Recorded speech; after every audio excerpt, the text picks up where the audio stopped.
Ketika kita jauh dari Allah, mulai naik tingkat kriminal, mulai naik tingkat bunuh diri, mulai banyak orang yang putus asa, mulai banyak orang yang mengeluh, terjadilah krisis sosial. Itu ketika jauh dari Allah.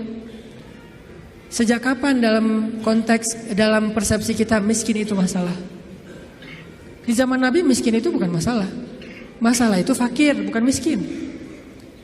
Di zaman Nabi malah berdoa jadi pengen jadi orang miskin. Ya Allah, hidupkan saya sebagai orang miskin, matikan saya sebagai orang miskin, bangkitkan saya bersama orang miskin. Nabi itu cuma bilang, hampir-hampir kefakiran itu menyebabkan orang kufur. Itu teks hadisnya, kadal fakru ayyakuna kufran, bukan miskin jadi kufur. Nggak ada teks kayak gitu.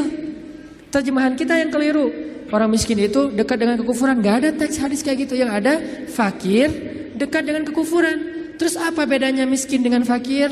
Miskin itu kurang harta, kalau fakir itu kurang syukur. Makanya Nabi dalam konteks miskin malah berdoa pengen jadi orang miskin supaya hisabnya gampang. Tapi kalau dalam konteks fakir, Nabi malah bertauz, Allahumma inni a'udzubika minal fakri. Ya Allah, aku berlindung kepadamu dari kefakiran. Maksud kefakiran di dalam doa Nabi itu bukan kurang harta, tapi kurang syukur, kurang qanaah dengan apa yang diberikan Allah Subhanahu wa taala. Mental. Makanya salah satu misi Allah menurunkan Islam, mengutus Nabi Muhammad SAW itu adalah membangun mentalitas manusia yang kita sebut dengan mukmin muslim. Mentalnya yang dibangun, sehingga dengan mental itu lahirlah kebaikan-kebaikan yang sifatnya moral, kebaikan yang sifatnya akhlak, kebaikan yang sifatnya ritual, ibadah. Tapi semuanya berawal dari mental, termasuk sabar, mental. Yang menyebabkan seseorang gak gampang panik, mentalnya. Dan mental itu tergantung keyakinan dia kepada Allah Subhanahu wa ta'ala. Masih ingat kisah Nabi ditodong senjata? Nabi lagi di rest area, lagi duduk. Cuman waktu itu gak ada yang jual tahu Sumedang ya. Lagi duduk nih di rest area, istirahat sebentar lah. Perjalanannya cukup macet, ada kren jatuh di kilometer berapa kemarin teh. Istirahat. Lagi duduk di rest area, jauh dari para sahabat. Biasanya Nabi duduknya itu di antara para sahabat. Kali ini beliau pengen menyendiri. Kenapa pengen menyendiri? Mungkin beliau gak enak mau nolak sahabat yang curhat, gak enak mau nolak sahabat yang ajak ngobrol. Karena sahabat juga kan kalau dekat Nabi curhat, ngobrol panjang lebar, minta selfie segala macam kan. Nah Nabi pengen me time lah, gak pengen diganggu. Kalau udah terlanjur bareng dengan mereka, Nabi tuh gak enakan banget orangnya. Kalau udah, Nabi boleh curhat gak? Nabi gak mungkin bilang gak. Gak ada kata-kata enggak dalam kamus Nabi itu. Yang ada, oh ya boleh, walaupun beliau udah capek banget. Nah akhirnya pengen ngambil me time, gak mau diganggu, sendiri. Sahabat juga pengertian, oh Nabi lagi pengen sendiri, ya udah menjauh. Ternyata itu jadi kesempatan buat orang kafir, musuh yang pengen membunuh Nabi. Dia langsung datang, nodong senjatanya, pedangnya di leher Nabi. Itu pedang yang sangat tajam, kalau ditarik dikit, udah aja langsung Nabi kegorok. Dia todong di leher Nabi, tinggal ditarik doang. Dia bilang, Muhammad, sekarang kamu jauh dari orang-orang yang mengawal kamu, sahabat-sahabat kamu. Kalau saya gorok leher kamu nih sekarang nih, siapa yang bisa nolong kamu? Di situ kelihatan tawakal Nabi itu, gambaran tingkat tawakal Nabi itu benar-benar hakut tawakulih. Kayaknya rasa-rasanya gak ada di antara kita yang bisa tawakal sekeren itu. Tapi setidaknya kita bisa mengambil itu sebagai inspirasi. Ternyata tawakal itu menguatkan mental. Walaupun gak sekuat Nabi memang. Nabi kan di atas rata-rata ya, manusia paling istimewa lah. Siapa yang bisa nolongin kamu Muhammad? Nabi dengan tersenyum melihat ke arah dia, dengan tenang mengatakan, Allah. Saking mantapnya kata-kata Nabi, sampai bikin orang itu gemetar, jatuh tuh pedangnya. Kita belum bisa kayak gitu. Ketika kita datengin, Pak saya mau melamar anak Bapak, kamu ngasih makan apa buat anak saya? Allah yang ngasih makan. Astagfirullahaladzim, iya terima. Gak bisa, langsung gemetar tuh orang. Mertua langsung gak bisa berdiri. Mana bisa kita naklukin mertua dengan kata-kata kayak gitu kan. Kemarin aja tadi pagi saya disuruh minta sharing di Mabes TNI aja, saya yang gemetar. Biasanya kan enjoy gitu, ceramah santai dan cari-cari bahan ngebully. Mau ngebully TNI, bayangin. Di depan jenderal-jenderal, bintang 2, bintang 3, ini mau ngebully apa ini? Saya kan mati langkah kalau nggak ngebully ya. Jadi bingung mau kayak gimana. Udah aja kaku, nggak jelas kayak gitu, salting, pokoknya sampai mereka juga ngeliat ini ceramah atau lagi curhat ya, nggak jelas gitu. Artinya kita tuh nggak punya mental kayak Nabi tuh, menghadapi makhluk aja kadang-kadang keder. Nabi menghadapi orang yang satu-satunya paling memusuhi beliau, udah siap pengen menggal kepala beliau. Coba imajinasikan deh adegan itu, karena kalau cuma baca teks sejarah nggak akan dapat apa-apa. Oh gitu doang, padahal kita juga nggak bisa kayak gitu kan. Bisa nggak kita ketika lewat satu jalan terus digonggong sama guguk misalnya, terus kita santai, kamu dan saya sama-sama hamba Allah, bisa nggak kayak gitu? Sehingga dia langsung melipir, oh ya salah, sorry, salah ngegonggong ustadz ya. Nggak gitu kan? Tetap aja kaget, walaupun nggak takut mungkin kaget pasti dengan suaranya nyentaknya. Baru sekali dia bersuara langsung, oh udah gitu jaim-jaim melihat orang, ada yang lihat nggak saya kaget gitu kan ya. Tapi Nabi nggak sama sekali kayak gitu. Dia todong, dan orangnya itu preman. Bayangin tatoan preman yang udah biasa bunuh orang buat dia itu kayak hobi, kayak kita ngopi gitu. Aduh hari ini belum bunuh orang gitu. Jadi sakit kepala kalau belum bunuh orang. Orang kayak gitu tuh nodong Nabi pakai senjata yang udah tajamnya luar biasa, ditarik sedikit langsung udah Nabi bisa kegorok. Nabi menjawab dengan tenang, Allah yang nolong saya. Dia gemetar, jatuh pedangnya, diambil balik, ditodongin balik sama Nabi. Sekarang kalau saya pengen bunuh kamu, siapa yang nolong kamu? Kata dia, engkau wahai Muhammad. Nabi tersenyum, diambil pedangnya, dikasih lagi kepada dia. Nabi gak takut dibalikin lagi kayak tadi, gak, dikasih lagi sama Nabi. Nabi itu orangnya bisa menaklukkan hati orang seketika tuh. Ketemu langsung berubah hatinya kalau hatinya baik. Satu-satunya yang gak bisa ditaklukkan itu kalau hatinya memang diisi dengan kesombongan, karena itu sudah ditaklukkan oleh setan. Kalau hatinya bersih baik, Nabi bisa membujuk hati orang. Itu keahlian Nabi SAW. Akhirnya dia dapat lagi pedangnya, disarungkan, dia jadi malah duduk ditarbiyah sama Nabi. Jadi curhat, saya tuh galau berat ya Rasulullah. Tadi gini sekarang jadi curhat, jadi baper. Gimana nih Rasul, saya mending saya putusin aja gitu Rasul. Malah cerita tentang masalah pribadi. Nabi kasih solusi, Nabi tepuk-tepuk punggungnya. Ya udah sabar ya, jangan terlalu baper, kan ada Allah. Oh iya ya benar Rasulullah. Saya boleh izin pulang ke negeri saya Rasulullah, buat apa? Saya pengen ngasih tahu ke orang-orang supaya masuk Islam. Agama Islam itu luar biasa. Dia pulang ke kampungnya, dia ceritakan kepada orang lain tentang pengalaman dia ketemu Nabi. Akhirnya berbondong-bondong orang masuk Islam. Kenapa Nabi bisa woles kayak gitu? Enggak panik. Pernah juga di kota Madinah, suatu malam ada kedengaran suara dari tengah padang pasir. Itu suara paling aneh. Kita nggak bisa meniru. Yang jelas ilustrasinya, suara itu bisa bikin orang kayak Umar ketakutan. Bayangin. Suara yang bisa bikin orang kayak Umar. Kan kita tahu keberanian Umar. Setan aja takut sama Umar kan? Tapi Umar kali ini takut dengan suara itu, coba. Umar lewat jalan misalnya nih depan Pusdai lewat nih, udah steril, setan gak bakalan lewat jalan situ. Langsung di dalam Google Map setan itu merah. Jangan ngambil jalan itu, kenapa? Udah merah, lewatin sama Umar. Jadi udah forbidden buat setan. Tapi Umar pada malam itu ketika mendengar suara di tengah padang pasir, ketakutan. Sehingga ketika semua penduduk Madinah mendengar suara yang luar biasa, seperti suara makhluk yang lagi marah-marah nih.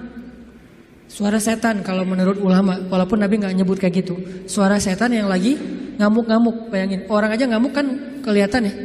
Apalagi setan ngamuk, bayangin. Setan ngamuk, bukan jin, setan. Arti setan tuh jin yang paling premannya jin lah. Tuh jagarnya jin ngamuk. Diobrak-abrik semuanya sama dia. Lagi ngamuk nih setan, suaranya luar biasa kayak yang pernah sempat viral di YouTube ya. Gak tahu itu suara apa di dalam perut bumi, terdengar di beberapa penjuru dunia. Entah benar, entah editan, saya gak ngerti lah. Yang jelas suara kayak gitu tuh pernah terdengar di zaman Nabi. Dan lebih ngeri lah gitu. Ada yang ngamuk luar biasa.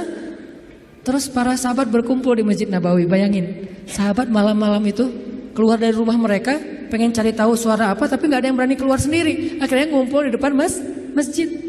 Udah ngumpul depan masjid, mereka cari Nabi. Kan rumah Nabi di sebelah masjid. Rasulullah mana? Rasulullah mana? Umar. Terus sekelas Sa'ad bin Abi Waqqas, Abu Ubaidah bin Jarrah yang udah gak takut mati sama sekali. Orang-orang yang pemberani lah. Tapi ngumpulnya di depan masjid karena nggak berani keluar sendiri ke tengah padang pasir gara-gara saking seremnya tuh suara.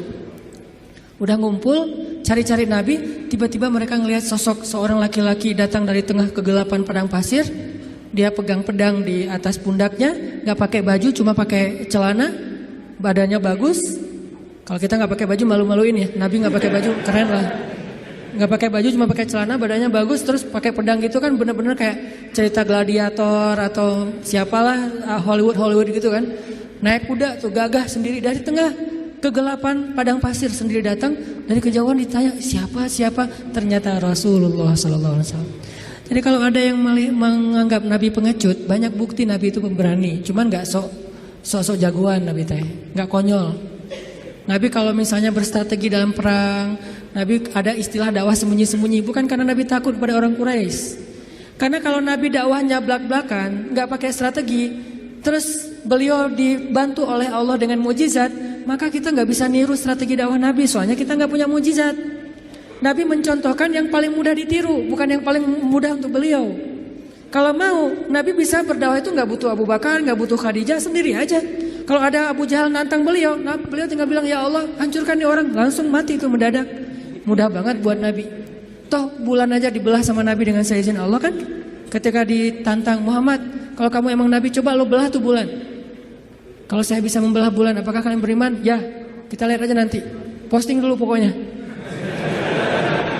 Akhirnya Nabi, Bismillah ya Allahu Akbar, kebelah bulan, benar-benar kebelah dua. Mereka bilang Muhammad telah menyihir mata kita. Kata Nabi Muhammad, kalau kalian merasa mata kalian yang tersihir, ini hanya halusinasi, coba kita tanya kepada musafir yang sebentar lagi datang dari tengah padang pasir. Apakah mereka melihat malam ini bulan terbelah? Kan gak mungkin saya menyihir orang yang jauh. Ternyata datanglah musafir dari tengah padang pasir lewat kota Mekah, karena Mekah ini salah satu transit juga. Orang-orang langsung berkumpul nanya, apakah kalian melihat kejanggalan di langit malam ini? Ya, kejanggalan apa? Bulan terbelah. Ternyata Muhammad itu adalah Lord of the Ring, bapaknya para penyihir. Bukan kita doang yang disihir, musafir juga disihir. Tetap gak beriman. Nabi itu kalau mau ngandelin mujizat bisa banget, tapi kita kan gak bisa niru. Makanya Nabi mencontohkan yang paling ringan, dakwah itu sembunyi-sembunyi dulu. Jangan terlalu vulgar. Supaya apa? Supaya umatnya gak celaka dengan mengambil langkah-langkah yang sembrono. Nabi itu paling pemberani, cuman gak pamer. Kalian semuanya apa-apaan? Gua paling pemberani. Gak pernah Nabi gitu. Umar, Ali, ketika ada yang nantang kaum muslimin, padahal Nabi itu kalau mau duel sama dia bisa banget. Tapi kan buat apa yang kayak gitu-gitu? Kan ada tuh Amru bin siapa gitu yang orang kafir tuh, jagoan berpedang dalam perang Khandak, nantang, hal min mubariz, ada enggak cowok-cowok pemberani di sini yang mau duel sama saya? Diam semuanya, bayangin Umar diam. Umar takut enggak? Tapi emang orang itu terkenal sih. Nih yang jangan lagi nantang ini terkenal Umar. Aduh, Amru kan agak mikir nih. Ternyata siapa yang berdiri? Ali masih muda, umur 20-an tahun lah. Ya Rasulullah izinkan saya. Nabi itu kalau mau, Ali emang lo doang yang berani, gue juga berani sebetulnya. Enggak, Nabi mah gak kayak gitu, orangnya tawa tuh. Ali jangan, aku gak tega kalau terjadi apa-apa sama kamu. Akhirnya Ali duduk. Benar-benar gak ada laki-laki di antara kalian, kata Amru, dia manas-manasin tuh. Ya Rasulullah, mereka menghina kita ya Rasulullah, postingannya tuh gak enak banget ya Rasul. Izinkan saya Rasulullah untuk report tuh biar di blog sama Instagram. Kata Rasul, jangan Ali, nanti kamu ada apa-apa lagi sama kamu. Saya kan gak tega, sayang banget sama kamu Ali. Duduk lagi. Ali itu sebetulnya udah gergetan. Rasul kok gak izinin sih, saya bisa tuh ngalahin tuh orang. Rasul gak percaya banget sih sama saya gitu-gitu. Sampai 3 kali, wah benar-benar kalian ini gak ada yang keren satupun, gak ada cowok sama sekali di antara kalian. Saya kecewa nih datang ke sini capek-capek, gak ada yang berani duel. Kata Amru. Akhirnya Ali, ya Rasulullah, izinkan saya demi Allah, biar Allah yang akan menunjukkan kebesarannya. Akhirnya Nabi diam, membolehkan Ali berangkat. Wah langsung kata Ali, ya Amru, saya mengajak kamu kepada Islam secara baik-baik. Kata Amru, gak ada urusan saya dengan agama itu. Kalau gitu saya ngajak kamu berduel. Kata Amru, saya gak tega membunuh kamu wahai Ali. Kata Ali, tapi saya tega bunuh kamu. Coba, Ali terkenal kan jagoannya Rasulullah kan. Akhirnya tarung, wah tahu sendiri kekuatan pedang Zulfikarnya Ali. Terkenal lah, legend banget lah pokoknya tuh. Ali itu bisa dibilang salah satu petarung legend dalam Islam. Ali dengan Zulfikarnya. Akhirnya tuh orang terkapar, penggal sama Ali dan mati dalam peperangan itu hal yang wajar. Jadi nggak ada urusan HAM-nya mana tuh, hak asasi manusia. Ini perang.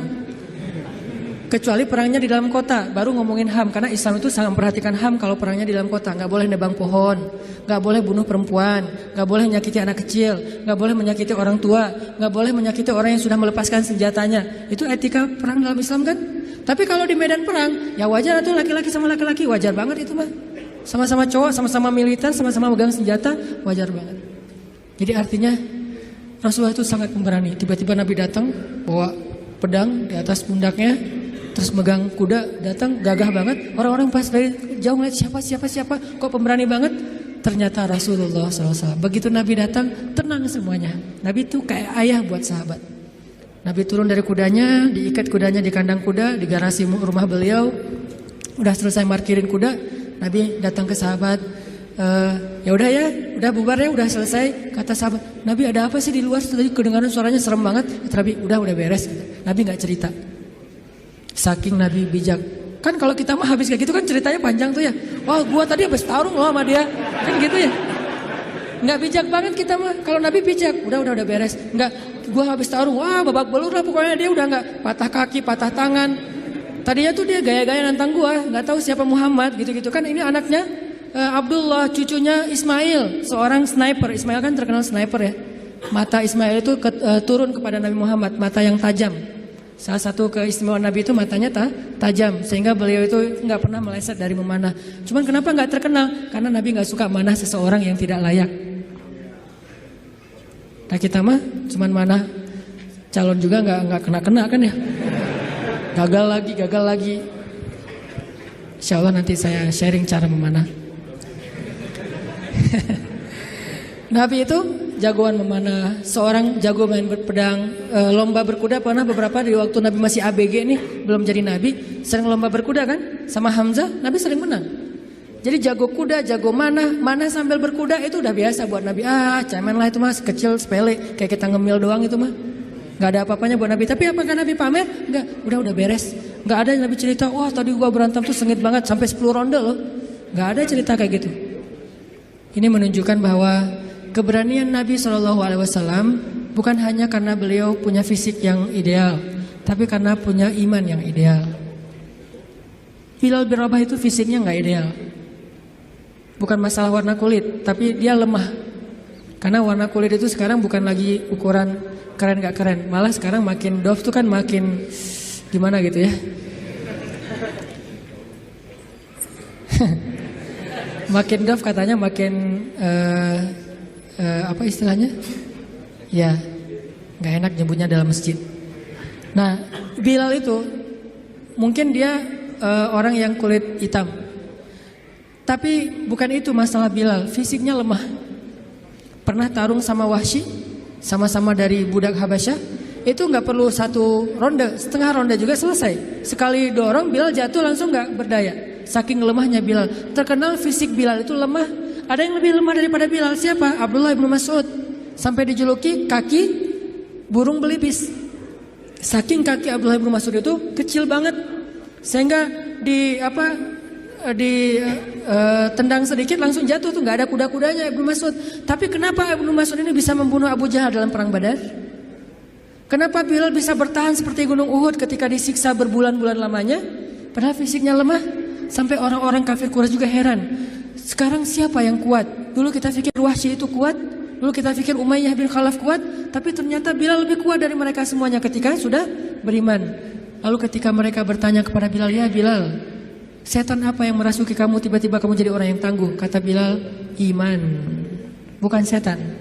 Iman yang masuk ke dalam hati saya, dan itu meneguhkan seseorang. Watsabbit aqdamana, jadi sabat. Makanya teman-teman, kalau kita mau nggak gampang panik, mau woles, mau survive, mau tough menghadapi masalah, mau terisi jiwa kita, sehingga kita selalu punya hope, punya harapan, dan tidak pernah berputus asa. Isilah hati kita dengan iman kepada Allah. Gimana mengisi hati kita dengan iman? Belajar yakin sama Allah. Buat saya agama itu bukan wawasan, bukan sekedar wawasan, tapi agama itu motivasi. Karena kita udah belajar banyak wawasan agama, kalau nggak ada dorongan motivasi nggak beramal juga. Kita butuh motivasi agama. Motivasi akidah bukan ilmu akidah doang. Motivasi fikih bukan cuma tahu hukum fikih. Motivasi akhlak bukan cuma tahu norma-norma akhlak. Nah, salah satu motivasi akidah adalah belajar yakin sama Allah. Karena walaupun kita tahu Allah itu rububiyah, Allah itu asma, sifat, uluhiyah, Allah itu ayat kursi, Allah itu surat Al-Muluk, Allah itu Al-Ikhlas. Kalau kita nggak yakin sama Allah, semua itu cuma jadi wawasan. Ketika kita punya masalah, tetap aja kita gampang berputus asa. Jadi putus asa nggak putus asa, bukan dia berstatus ustadz, LC, MA, doktor, ulama, tapi siapa yang diantara mereka paling yakin dan berserah diri kepada Allah SWT, itulah yang bertahan. Nanti silakan baca di dalam Al-Quran kisah-kisah ketika para sahabat terjepit, ketika para sahabat dalam keadaan lemah. Apa yang membuat mereka kuat? Hasbunallah, cukup bagi kami Allah. Dan kata-kata itu kalau di kita sekedar zikir, kalau di mereka iman. Kalau sekedar zikir gak ngaruh buat mental kita, walaupun tetap berpahala pastinya kalau ikhlas. Tapi ke mental kita gak ngaruh. Kita udah bilang hasbiyallah, hasbiyallah. Kok saya masih galau Ustadz? Berarti belum jadi iman, belum jadi belief, belum jadi faith. Baru sekedar kata-kata dalam bentuk ritual zikir. Baru jadi syair buat kita. La haula wala quwata illa billah, subhanallah, alhamdulillah, Allahu akbar. Baru jadi syair-syair yang berpahala buat kita. Tapi belum menjadi motivasi dan keyakinan di dalam hati kita. Belajar yakin. Jadi ilmu itu tempatnya di sini. Bukan di sini. Di sini mah bonus. Tapi kalau di sini banyak, di sini nggak ada, maka ilmu itu tidak berarti apa-apa di sisi Allah. Kalau di sini ada, walaupun di sini sedikit, maka itu jadi sesuatu. Bilal, siapa lagi? Yang ilmunya sedikit tapi amalnya luar biasa. Khalid itu kan kalau sholat ayatnya itu aja ya. Asal sholat Al-Ikhlas, asal sholat Al-Ikhlas. Kita banget lah pokoknya. Jadi ada teladan nih. Kenapa lo ikhlas terus kayak Khalid? Khalid itu kalau sholat ayatnya ayat-ayat pendek gitu. Sampai orang komplain, kan dia sebagai amir ya, sebagai komandan militer, begitu sholat di lapangan, di tempat peperangan, dia ngimamin sholat. Orang udah bisa nebak, lihat aja ya, pasti kalau nggak Al-Ikhlas, Al-Falaq, An-Nas. Kayak kita banget lah pokoknya. Al-Ikhlas, Al-Falaq, An-Nas. Dan itu udah otomatis, nggak sengaja lagi, udah kayak gitu, emang udah ngalir. Satu paket, sholat pasti itu. Sampai orang komplain, Khalid, kangen sekali-kali ganti ayat yang lain. Sekali-kali ayatnya yang panjang gitu, biar kita lebih semangat. Kata Khalid, maaf ya, hafalan saya cuma segitu-segitunya. Soalnya saya sibuk dengan tugas-tugas militer, jadi gak sempat ngafal Quran. Kalau kita tugas militer enggak, hafal juga enggak ya. Kalau Khalid karena sibuk dengan tugas militer, dia sebagai jenderal bintang 4 yang tugas ekspansi militernya tuh banyak banget. Merintis dari awal sampai ke Irak, ke Yaman, ke Suriah, kemana-mana lah. Akhirnya gak sempat ngafal Quran secara konsen kayak Ibnu Mas'ud, Ibnu Abbas. Maaf ya gitu. Tapi tetap amalnya banyak walaupun hafalannya sedikit. Kenapa? Karena ilmu buat mereka tempatnya bukan di dalam wawasan kepala, tetapi keyakinan di dalam hati. Belajar iman. Belajar yakin kepada Allah. Sehingga kita tetap respect kepada orang-orang Jepang dalam urusan moralitas, tapi kadang kita merasa kasihan kepada mereka. Moralitasnya udah sempurna, tapi kenapa mereka bisa baik kepada makhluk, gak bisa baik kepada Khalik yang udah ngasih semua kebaikan itu untuk mereka? Agak-agak kurang fair nih. Kurang kayaknya ada yang klise. Ke manusia baik, ke alam baik, tapi ke pencipta manusia dan alam gak diakui gitu. Ini kan agak klise ya. Nah ini kita agak kasihan. Nah alhamdulillah teman-teman Indonesia di sana tuh giat banget melakukan dakwah, sehingga banyak banget orang Jepang yang udah masuk Islam. Ketika dia masuk Islam dia sadar, oh ternyata emang ini yang dibutuhkan bangsa Jepang selama ini. Yang lain udah keren lah, tapi ini masih kurang nih. Mereka sendiri yang testimoni yang nggak dipunyai oleh bangsa Jepang itu adalah Islam. Kalau punya Islam sempurna, udah nggak ada lagi yang perlu dikritisi, udah nggak ada lagi yang perlu dicari-cari celahnya, udah ideal banget. Tapi itulah makhluk, tidak ada yang sempurna, sehingga tugas kita bukan menjudge, bukan menghakimi, bukan menjelek-jelekan, bukan mengeneralisir. Tugas kita adalah saling mengisi. Di satu sisi kita respect dengan moralitas orang Jepang, di sisi yang lain kita tetap yakin tanpa iman semua itu tidak akan pernah benar-benar hakiki. Ibarat casingnya bagus, tapi nggak ada software apa-apa di dalamnya. Jadi nggak bisa terlalu optimal dipakainya juga. Itulah kita.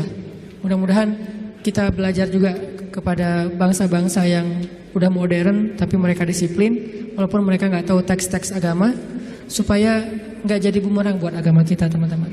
Kalau selama ini mungkin banyak yang ngelihat Islam itu sesuatu dengan sebelah mata, bukan Islamnya yang remeh, bukan Islamnya yang gak sempurna, yang gak ideal. Kita yang belum menunjukkan idealnya Islam kepada manusia. Bisa jadi yang menjelek-jelekan Islam itu bukan orang di luar Islam, kita sendiri tanpa kita sadari. Gimana caranya menjelekkan Islam? Kita mungkin gak menghina Islam, gak menghina Al-Quran, gak menghina hadis, tapi akhlak kita yang gak sabar, sama saja seperti kita menampilkan wajah Islam yang tidak ideal, yaitu wajah kita atau akhlak kita. Ketika kita memakai baju Islam, di situ ada tanggung jawab besar. Kita harus tunjukkan Islam yang indah, Islam yang ideal kepada semua manusia. Saya juga kadang-kadang sedih ngelihat Arab Saudi terutama, karena di situ pusatnya Islam kan. Ketika kita udah sering ke luar negeri, ke Jepang, ke Korea, ke Singapura, kemana-mana gitu yang teratur, pergi ke negeri pusatnya Islam, baru juga sampai di bandara, baru di imigrasi, itu kita udah kayak jomplang banget gitu. Di Singapura imigrasinya, kalau misalnya kita bawa bayi, dikasih jalur khusus bagi yang bawa bayi, biar cepet, nggak perlu ngantri. Terus kalau misalnya kita salah ngantri, dikasih tahu, udah ada yang petugasnya senyum ngasih tahu, dikasih form supaya kita ngisi sambil jalan. Di Jeddah, kita udah ngantri, mereka ngobrol sambil minum teh. Hei, ngobrol berdua. Ya kita ngantri nih, kalau kita agak protes sedikit, Pak saya udah ngantri tadi, dia marah-marah kepada kita. Ini kasihan, bukan Islamnya ya, orangnya yang tidak bisa menunjukkan betapa indahnya Islam. Nabi gak pernah nyontohin kayak gitu loh. Karena sifat Nabi itu rafah banget. Gak usah orang ngantri, orang baru ngelihat ke Nabi aja Nabi langsung senyum. Berarti mereka telah meninggalkan sunnah Nabi ketika mereka mengangkat slogan-slogan sunnah, tapi mereka tidak menjalankan sunnah itu dengan lebih luas. Padahal sunnah Nabi, teladan Nabi salah satunya adalah dalam urusan akhlak yang luar biasa. Jadi kita kayak mempermalukan Nabi tuh.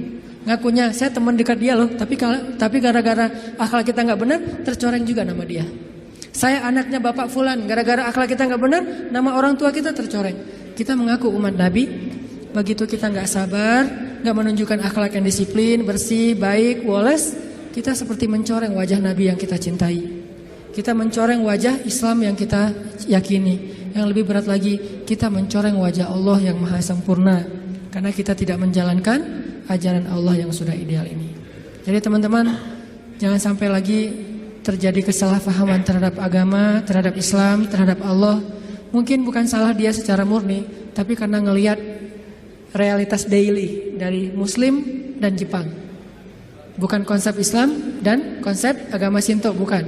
Antara Muslim dengan orang Jepang. Ya kita introspeksi diri, berarti kita harus memperbaiki diri lebih lagi dari sekarang, sehingga suatu saat orang akan melihat Islam itu bukan teori, tapi yang didisplay dari Islam itu akhlak. Teori itu main course, tapi appetizernya akhlak. Begitu datang langsung dihidangkan appetizer yang nikmat gitu, akhlak, buah, langsung dikasih jus gitu. Sementara kita appetizernya bukan akhlak, main course, datang-datang langsung nasi goreng, lada gitu ya. Kan orang kaget ya, kasih dulu akhlak supaya oh enak ya, buahnya tuh segar gitu, buahnya tuh manis. Udah selesai appetizer dengan buah-buahan, kasih main course, fikih, ibadah dan segala macam. Nanti closingnya, dessertnya kasih akhirat, kebesaran Allah Subhanahu Wa Taala, ideal. Nah ini tugas kita semuanya sebagai Muslim, sebagai anak muda, sebagai bangsa Indonesia. Semua tanggung jawab itu ada di pundak kita, bukan hanya di pundak ustadz, bukan hanya di pundak ulama. Siap insya Allah? Mudah-mudahan ke depan orang memeluk Islam karena takjub dan respek. Karena tanpa itu sulit bagi kita juga berdakwah. Nanti malah jadi bumerang ya.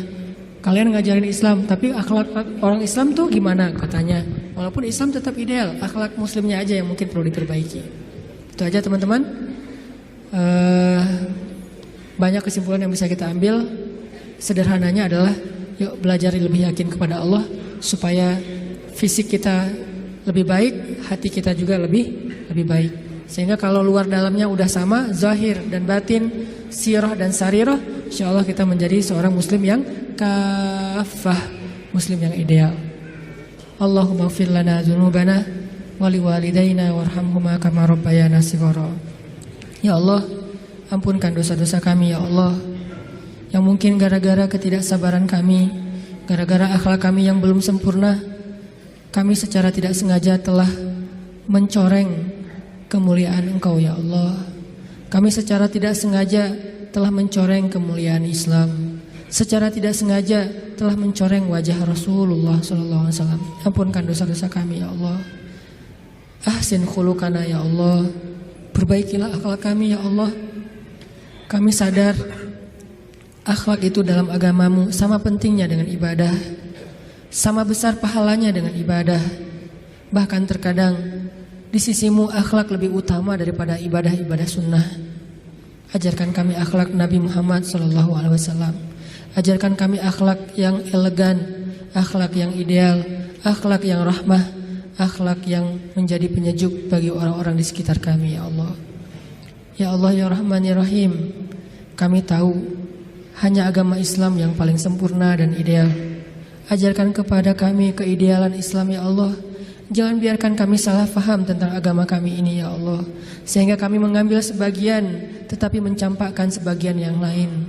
Kami mengambil sesuatu yang sebetulnya mungkin hanya untuk pribadi kami, tapi kami tampakkan kepada orang lain sehingga kami menjadi orang-orang yang memaksakan kehendak, sedangkan agama tidak mengajarkan hal itu kepada kami. Ya Allah, ajarkan kepada kami apa yang kami tidak mengerti. Ya Allah, perindah akhlak kami seperti Engkau memperindah fisik kami. Ya Allah, jadikanlah kehadiran kami di antara manusia sebagai kebaikan. Janganlah Engkau biarkan kami menjadi beban bagi orang-orang di sekitar kami, apalagi menjadi musibah atas diri mereka. Ya Allah, menangkanlah Islam, karena kemenangan Islam berarti kemenangan terhadap kemanusiaan. Kemenangan Islam berarti kemenangan terhadap keadilan. Kemenangan Islam berarti kemenangan terhadap moralitas. Dan kami yakin itu ya Allah. Kemenangan Islam bukanlah kemenangan dalam hanya paksaan-paksaan hukum, tapi kemenangan Islam adalah kemenangan akhlak, kemenangan nilai-nilai baik. Sehingga ketika Islam berkuasa di muka bumi, maka bumi akan dipenuhi dengan keadilan, baik bagi muslim bahkan kepada semua manusia. Dan kami melihat itu dalam sejarah-sejarah keagungan Islam di masa lalu ya Allah. Ya Allah, istiqomahkanlah kami di jalan-Mu ya Allah. Istiqomahkanlah kami untuk selalu dekat kepadamu ya Allah. Kuatkanlah iman di dalam hati kami ya Allah. Jangan biarkan kami menjadi orang-orang yang lemah yakinnya kepadamu ya Allah. Sehingga ketika iman kami lemah kepadamu, semuanya akan bermasalah, semuanya akan jadi musibah. Kami akan gampang berputus asa. Ajarkan kami imannya Rasulullah SAW. Ajarkan kami imannya Umar bin Khattab, imannya Abu Bakar As-Siddiq, imannya Khadijah, imannya Aisyah, imannya para sahabat-sahabat yang mulia, baik muhajirin maupun ansar. Ya Allah, damaikanlah bangsa kami ya Allah.